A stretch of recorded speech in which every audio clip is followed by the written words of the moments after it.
So Lily asked, would it be possible to change for the new focused formats in our current draft Cochrane review in traditional formats? So Ursula said yes, that this is possible. You can change at any time on the ref month. So Ella, please feel free to interrupt me and provide any feedback. Yeah, no, that's perfect. Yeah, so because all submissions from the 1st of April should use the new focused format, we're really encouraging authors that are working on protocols or on reviews or on updates to make that switch now. I've included a link in the chat to the checks that you would need to make as an author after making the switch. There are a few points to cover, but it's worth kind of making it really clear that none of your content in your current review is lost. It's just in some cases where the sections have changed, the content is moved to where it needs to be. So yeah, just to reassure you that nothing is lost after the switch, and there are lots of benefits from having this focused format sort of further down the line. So you do need to do these kind of these checks and these updates after the switch, but your editorial processing, production processing should be quicker. By having a more focused review, you'll be we're envisioning greater impact, and when it comes to updating the review, you'll have less writing to update, so that will make the process quicker and easier. Right. So we have another question from Natalie. If you have a review that you have yet to submit, but it will need to be transferred to the new format, will everything be transferred across the old to the new one? Yeah. So that's what I was mentioning. So none of your content or data is lost. Nothing is lost. It just might be moved to a different section so that the content that you wrote is in the right place. So yeah, nothing is lost. Thank you. And Barbara asks, does switching to the focused review format need to be described under deviations from protocol? So we're actually, with the focused format, we have removed the deviations between protocol and review section. During the feedback that we got on the format, there was a lot about the fact that section is actually really hidden on the Cochrane library because it's on a separate page. So it was, even though we had this separate section, it actually wasn't that transparent what had happened. So the new focused format asks that authors report this in their methods section. And if you have extensive changes between your protocol and your review or between your updates, we advise that information is added as an additional supplementary material. Great. So another one from Lawrence. Is there a specific format for Living Network systematic review? Because there's an update, like blank facts. Yeah, so at the moment we have the template for the intervention review, and as we mentioned, templates for the other review types are in development. We don't have anything specific for living network meta-analyses at the moment, but the idea is to have as comprehensive guidance as possible for authors.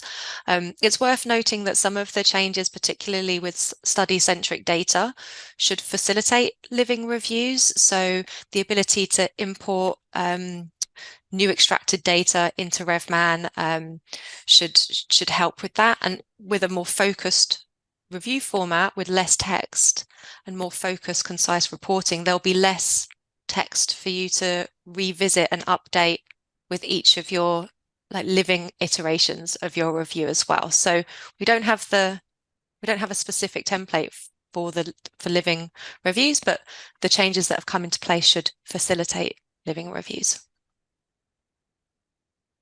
Great.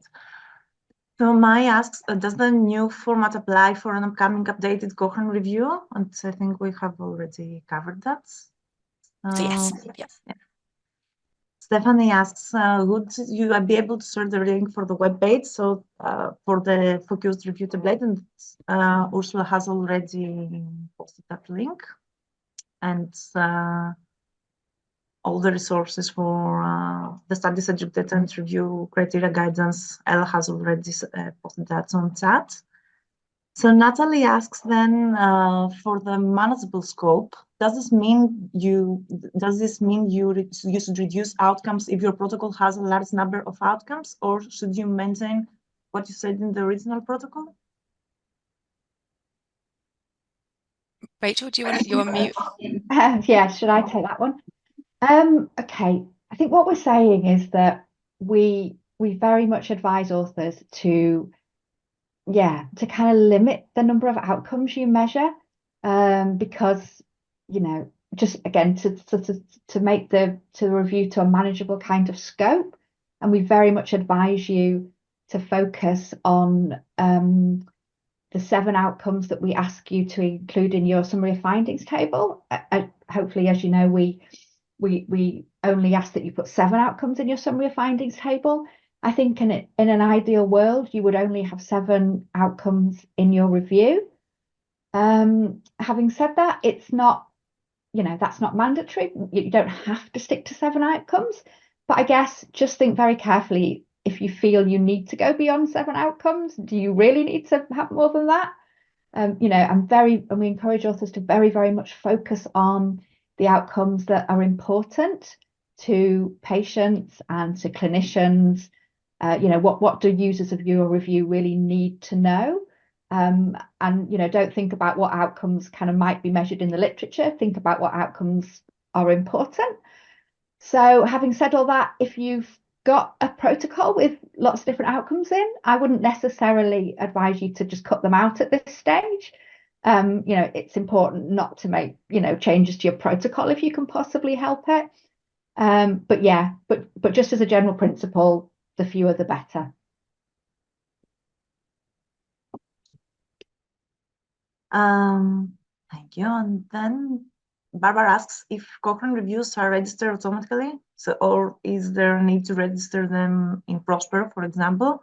I think Ursula has already answered that, but yeah, I'm happy to talk to this. So at the moment in the registration section, we ask authors to report on when their proposal was accepted, when their protocol was published, and when they're if it's an update, when the previous versions of the review were published. At the moment, Cochrane reviews are not automatically registered in Prospero, but authors could register if they wish, and if they do, they can include the DOI to that registration.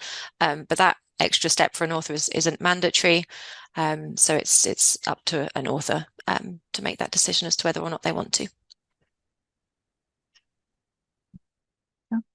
And then Matteo asks, how many reviews have been published so far with the new format, or when the first one is coming out? So we don't have any publications just yet. We have a few that are going through editorial processes. And so, as Ursula mentioned, we're hoping to have those in kind of the second quarter this year, but we'll be sure to share links once we do start having published examples.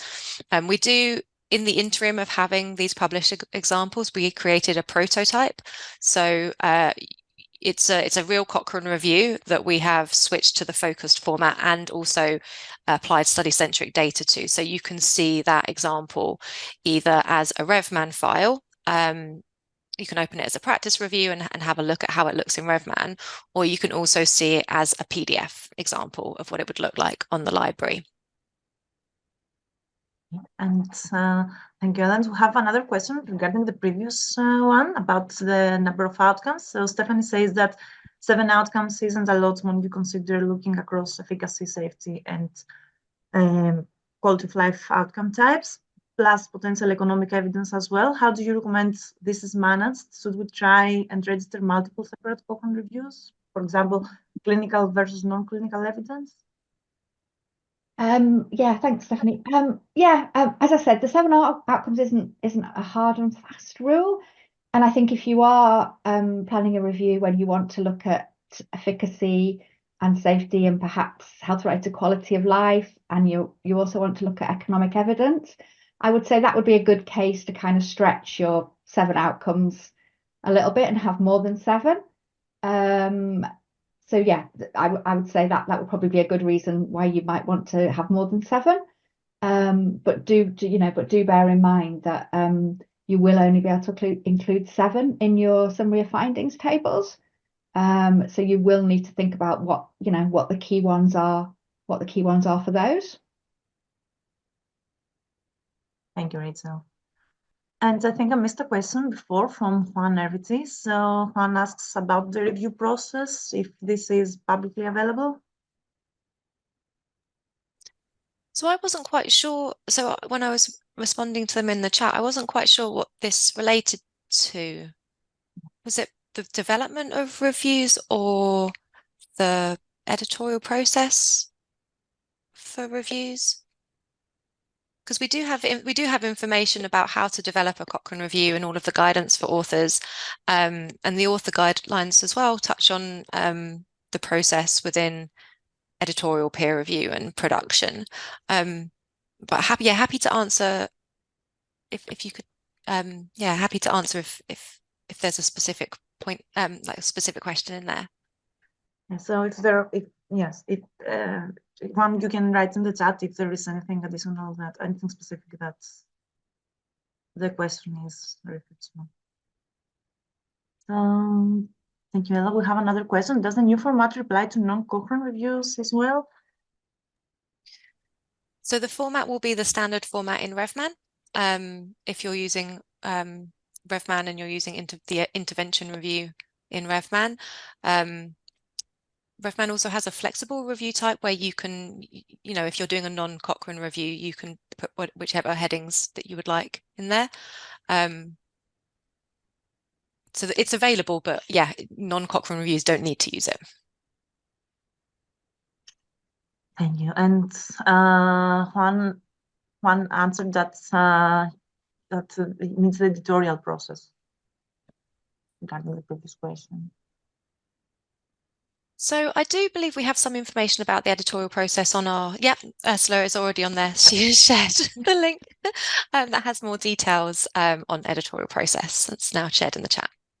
Thank you, Joanne. Great. And again, regarding the number of outcomes, Narelle commented that if we could have a summary findings table regarding economic outcomes, another one on clinical outcomes. Yeah, that's an interesting interesting suggestion.